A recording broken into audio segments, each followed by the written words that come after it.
मैं अभी मऊ गांव में आया हूं और यहाँ चाय का फसल है और मेरे हाथ में ये प्रश्न है ना, बच्चों के भविष्य के बारे में भाषा पोषण और वेशभूषा कैसी होनी चाहिए, एक ये प्रश्न है। दूसरा प्रश्न है प्रेम दान गुरु ज्ञान स्वास्थ्य धन स्त्री पुरुष और प्रयोग भगवान, ये शब्द हमारे विचार में आ रहा है या नहीं। यदि विचार में आ रहा है तो हमारे इस पर हमारा विचार काम कर रहा है या नहीं।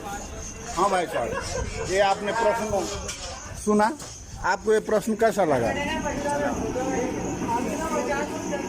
हमारा बच्चा का भविष्य किसके हाथ में है, ये है मेन भाव जी, माता पिता के हाथ में। हाँ भाई साहब, हमारा भविष्य, बच्चे के भविष्य किसके हाथ में है, कौन जिम्मेवार है? बोल दीजिए, बच्चा का भविष्य किसके हाथ में है? माता पिता के। हाँ भाई साहब, बच्चा का भविष्य किसके हाथ में है? माता पिता के। माता पिता, उसके बाद किसके हाथ में? राम के हाथ में, भगवान के हाथ में।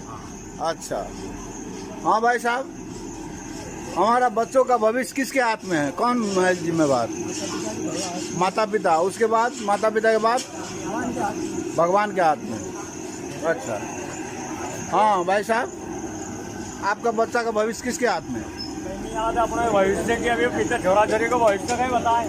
अच्छा अच्छा, हाँ ऐसा है, सुनिए सुनिए, माता पिता तो जन्म दिए हैं, है ना, हमारा बच्चों के साथ। हाँ आप बोल रहे, सही बात। दूसरा, माता पिता के बाद गुरु के हाथ में होना चाहिए, ठीक है। हाँ जैसा बच्चा सीखे। हाँ माता पिता क्या है, हाँ, माता पिता के हाथ में हाँ, पालन पोषण करना, पालन पोषण करना, पेरने का हाँ, कंट्रोल करना, एकदम सही बात। दूसरा भविष्य गुरु के हाथ में है। हाँ, ये बात हमारे समाज के लोग, है ना, हम लोग गुरु को भूल रहे हैं, गुरु को जिम्मेवार नहीं ठान रहे हैं। इसीलिए ज़्यादा से ज़्यादा समाज में ये चर्चा फैलाइए और अपने बच्चों के माता पिता और गुरु दोनों आदमी जब तक नज़दीक नहीं होंगे तब तक हमारा बच्चा का भविष्य अच्छा नहीं बन पाएगा, है ना। इसीलिए हमारा कहना यही है कि माता पिता और गुरु दोनों एक साथ आना चाहिए और बच्चों के विषय में बातें करना चाहिए कि हमारा बच्चा